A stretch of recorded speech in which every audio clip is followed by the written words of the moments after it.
La Chaillée du vin.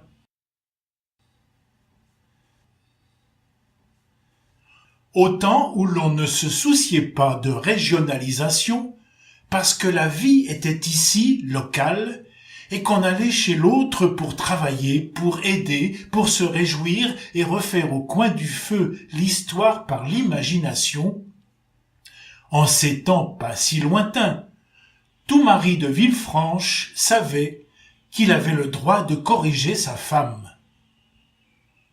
Ce droit, colporté gaillardement siècle après siècle, provenait de la charte attribuée par les sires de Beaujeu à la ville de Villefranche, ville surgie soudainement autour d'une tour de garde vers l'an 1250. Dans cette loi, dont maintes propositions sont restées exemplaires, figure l'article célèbre exemptant de procès et recours tout bourgeois qui corrigerait sa femme, sauf si elle en décède. Ainsi, pendant 9 siècles, les maris firent-ils peur à l'épouse plus qu'ils ne la fustigèrent avec cet argument, lequel menaçait tout époux exalté de devenir criminel. Ainsi, par son excès, cette loi protégeait des excès.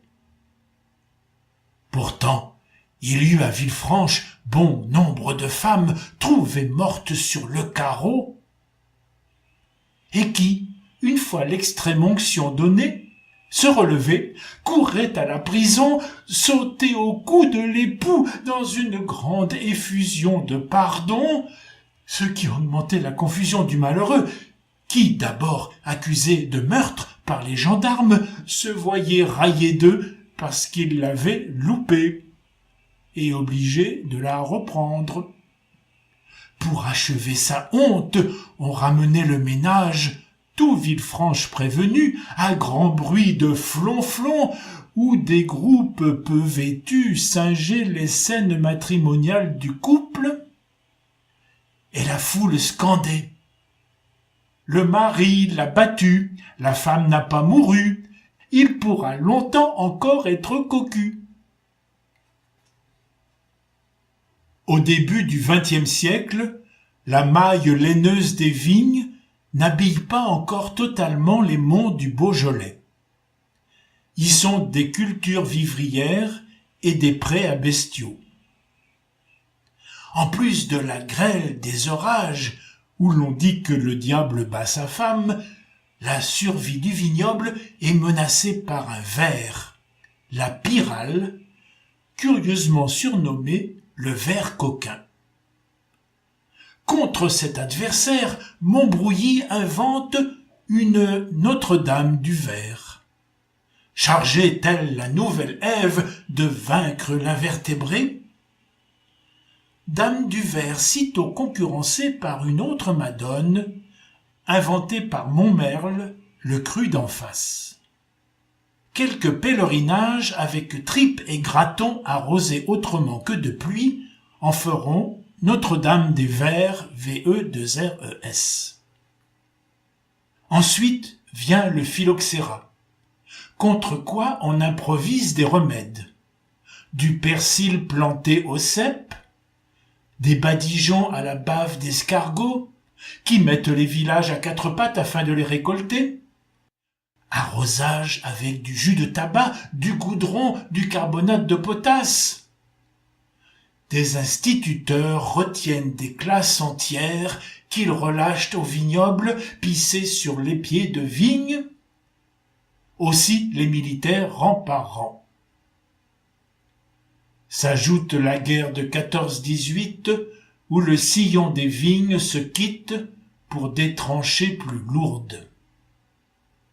À la Libération, on laboure tout à neuf, et l'on bat les moissons, le linge, le beurre, les tambours, les cloches, les garnements, et les moulins à vent tournaient comme un soleil au-dessus des raisins. Par-dessus les caves sombres où le vin se taisait, les mères se remirent à chanter pour de tout frais enfants. leur Beaujolais nouveau. On réorganisa la profession, fit des coopératives, étudia la commercialisation. Quant aux hommes de Villefranche, revenus de la guerre, ils la reprirent, mais au lit. Et ils ne battaient plus leurs femmes.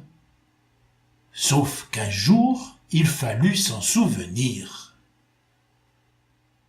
L'idée de fonder des confréries vineuses, chevalerie bucolique, faisait son chemin pour rappeler au monde devenu mécanique la noblesse du vigneron, autant que cette gaieté conseillée par Bacchus.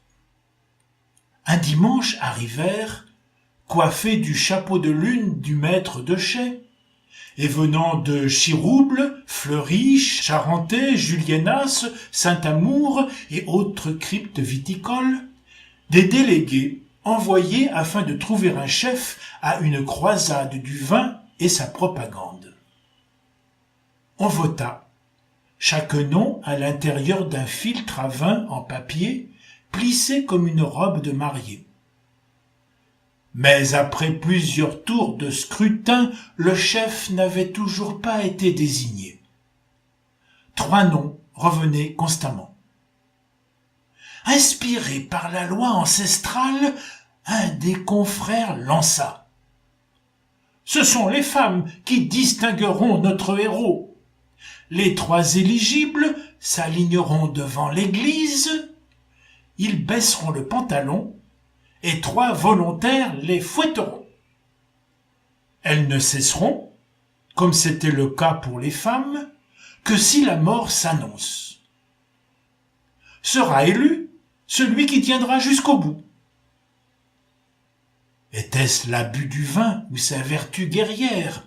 L'idée fut acceptée.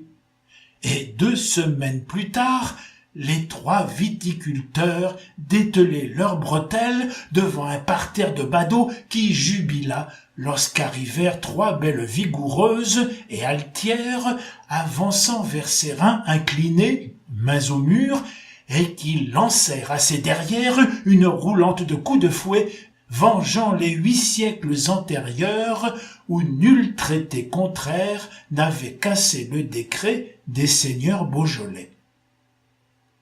Il en suait de douleur, le trio d'éligibles serrait les dents, et nul n'osait regarder le voisin d'à côté.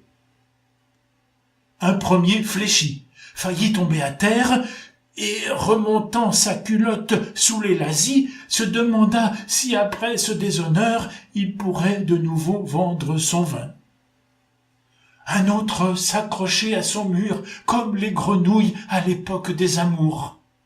On vit son dos rouler, se soulever, hoqueter, comme à la fête des classes, le vin retourne au pré. À son tour, il demande grâce. Seul, comme le marin attaché au grand mât, celui d'Aubenas tenait. Il avait senti, comme des ombres qui se détachent, les autres succomber. Mais qu'elle était dure, cette caladoise! Ainsi se nomment les habitants de cette ville du nom de la Calade dont ils pavent les rues. Alors il se retourna, saisit la femme et arrachant sa robe, dégagea en dessous 2 rondeurs pâles et fermes, 2 bulles de raisin qui brillèrent au soleil. Ce fut alors un balai qui les fit désirables et très blancs, se courant beaux et lisses. Puis la rudesse du mal la retint tout à fait en une franche dérouillée qui lâcha au public un rire réparateur. Alors vinrent de tous côtés des porteurs de godets et sortit de la foule une charrette à tonneaux, et l'on but à la fière résistance des fessiers beaujolais, solides autant que gosiers. Mais aucun de ces messieurs ayant lutté à mort fut donc élu. On proposa la belle, la flagellante qui fut fessée. Celle-ci se récusa, aimant mieux faire reluire les chaudrons que les reins. Alors tout s'oublia dans les glouglous du vin.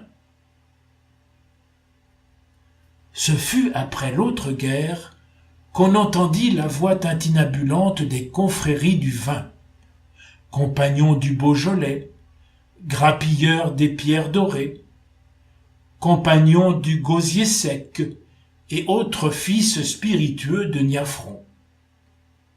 Elles accueillirent ensuite beaucoup d'hommes politiques afin d'humecter et assouplir leur langue devenant trop de bois.